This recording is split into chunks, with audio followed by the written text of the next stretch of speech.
Look at this one-dimensional number line. If we try to solve the equation x squared plus 1 equals 0, we hit an immediate dead end because there is no coordinate on this line that satisfies the equation. The rules of multiplication dictate that squaring any real number, whether it's positive or negative, results in a positive value. This keeps us trapped on the right side of the zero, making a result of -1 impossible to reach. To find a solution, we have to expand our space. By drawing a vertical axis through the origin, we transform a simple line into a two-dimensional plane. We define the unit on this new vertical axis as I. While the number 1 is located 1 unit to the right on the blue axis, I is located exactly 1 unit up on the red axis. Mathematics progresses by inventing these new geometric spaces to bypass logical dead ends that appear in lower dimensions. Multiplying a real number by I is more than a calculation. It's a command to rotate. Here, multiplying 1 by I swings the vector 90 degrees counterclockwise until it lands perfectly on the imaginary axis. If we multiply by I again, the vector rotates another 90 degrees. It lands on -1, providing the geometric proof for why I squared equals -1. The imaginary unit functions as an engine of motion, turning algebraic rules into observable physical rotations. On this plane, a complex number like 3 plus 4i has a physical length. This green line, called the modulus, represents the point's direct distance from the origin. By dropping a line to the horizontal axis, we form a right triangle with sides of 3 and 4. Using the Pythagorean theorem, we find the square of the distance is 25, making the modulus exactly 5 units long. We can also find the conjugate of this number. Geometrically, this is just a mirror reflection across the real axis, moving our point from 3 plus 4i down to 3 minus 4i. Try it with this coordinate, -2 plus 5i. Visualize the triangle for the distance and the reflection for the conjugate. The squared distance is -2 squared plus 5 squared, giving us a modulus of the square root of 29. The conjugate reflects across the axis to -2 minus 5i. Using visual geometry rather than just memorizing formulas makes it easier to analyze the properties of any complex number. Let's apply this to the quadratic equation, x squared minus 2x plus 5 equals 0. Using the standard formula, we reach a discriminant of -16. We resolve the square root of -16 into 4i. This leaves us with two roots, 1 plus 2i and 1 minus 2i. Mapping these two results onto the complex plane shows us exactly how they relate to one another geographically. Look at the plus-minus sign in the quadratic formula. Because the imaginary part is added to and subtracted from the same real value, the roots are forced into a perfect mirror image of each other. They will always appear as a conjugate pair. This diagram summarizes the specific tools we've used: 90-degree rotations, the two-axis layout, the modulus triangle, and the conjugate reflection. Inventing an imaginary dimension provides the necessary scaffolding to solve problems that are invisible in only one dimension. Look at the equation x squared plus 1 equals 0. Solving for x requires the square root of -1, a value that doesn't exist anywhere on the real number line. Mathematicians eventually defined I as the square root of -1. While the term imaginary makes the solution sound like a convenient fiction, the math relies on a physical change in perspective. The real number line limits us to a one-dimensional view. We are effectively looking at a 1D shadow of a larger two-dimensional space. Algebraic impossibilities like negative square roots indicate that the solution exists in a dimension we haven't mapped yet. We map this expanded space by driving a vertical axis through the 0 point. The horizontal line becomes our blue real axis, and the vertical line becomes our red imaginary axis. This is the Argand diagram.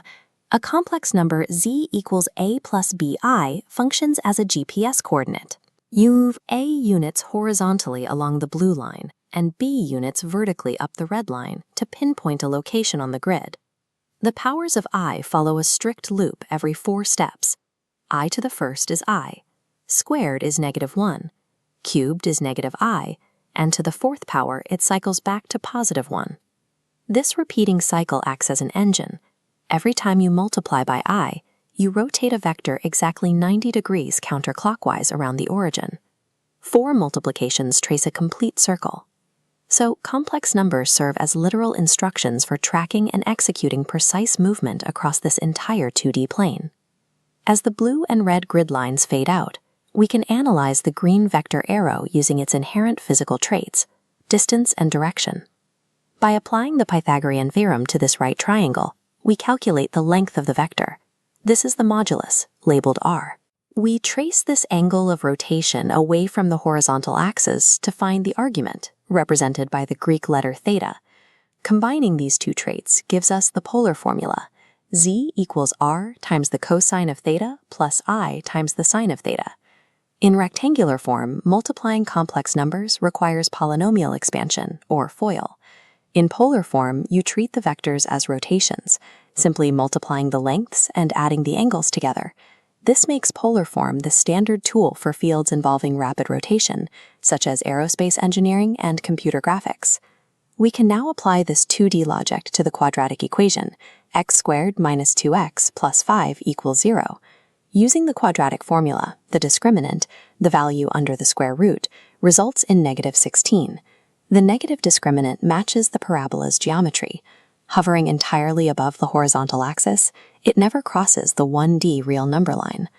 Pulling back to the full 2D plane, the roots become visible at the coordinates 1 plus 2i and 1 minus 2i. The imaginary unit provides the geometric foundation needed to navigate equations that drift off the real number line.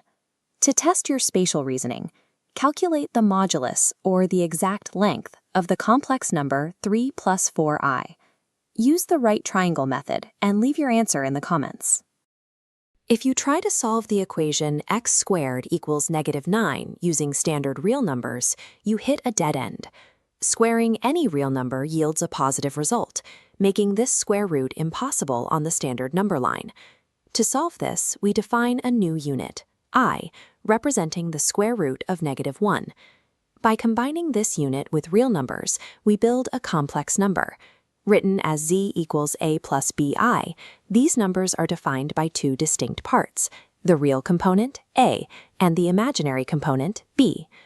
Because these numbers have two parts, we map them on a two-dimensional grid called the Argand diagram.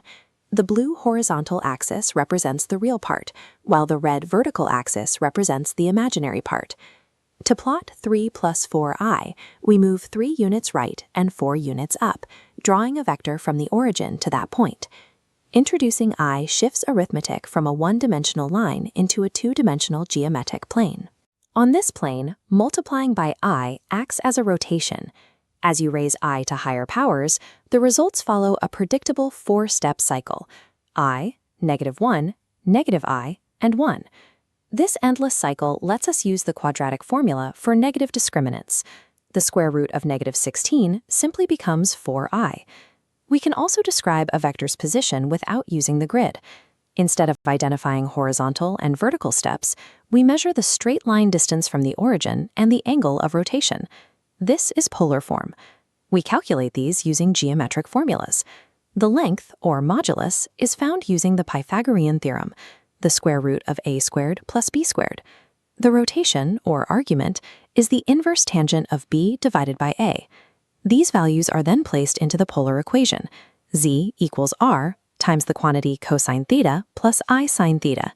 In standard form, multiplying complex numbers requires a lengthy multi-term algebraic expansion. In polar form, that algebra is replaced by a geometric shortcut.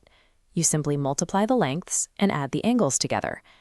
Consider the fraction, 3 plus 2i divided by 1 minus 4i. In mathematics, we do not leave imaginary units in the denominator. To reach the standard form, we must transform the bottom of the fraction into a single real number. We do this using the complex conjugate. We take the denominator, flip the sign of the imaginary part to get 1 plus 4i, and multiply both the top and bottom of the fraction by this expression. Look at what happens to the denominator. When we multiply these terms, the inner and outer imaginary products are opposites. They cancel each other out, leaving only the squares of the real coefficients. 1 squared plus 4 squared leaves us with 17. The denominator is now rationalized. Now try to solve the top. Pause the video and expand the numerator yourself. Remember to apply the rules for the powers of I as you simplify. Multiplying out the top gives us 4 terms, 3 plus 12i plus 2i plus 8i squared. We simplify the end of the expression by remembering that I squared is -1. This changes the positive 8 into a -8, which we then combine with the 3. The numerator becomes -5 plus 14i. The final result is now in standard rectangular form. These are the 3 mechanics of the complex plane: tracking the cycle of I, converting to polar form for geometric operations, and using the conjugate to rationalize division. In real number math, squaring any value, positive or negative, results in a positive product. That makes this result, x equals the square root of -1, a mathematical contradiction. The calculation cannot proceed on a standard number line. To resolve this, we define the imaginary unit I as the square root of -1. This definition serves as a bridge, allowing us to perform operations on negative radicals that were previously undefined. This unit follows a 4-step cycle. I to the first power is I squared is -1, I cubed is -I, and I to the 4th power returns to +1. Because this cycle is predictable, we can always substitute high powers of I back into real integers. This allows us to integrate imaginary units into standard algebra without losing the consistency of our calculations. We visualize these values using the Argand plane. It provides a 2-dimensional map for numbers with real and imaginary components. A complex number, z, is defined as a plus bi. To locate it, we treat these parts as separate coordinates. The real part, a, is plotted horizontally. This is the same real number line you've used since basic algebra. The imaginary part, b, is plotted on the vertical axis. We keep these values separate to maintain the distinct identity of the imaginary unit. When we draw a line from the origin to our point, we create a vector. This vector represents the magnitude and direction of the complex number. By mapping these numbers in a 2-dimensional system, we can use the laws of geometry to solve algebraic problems.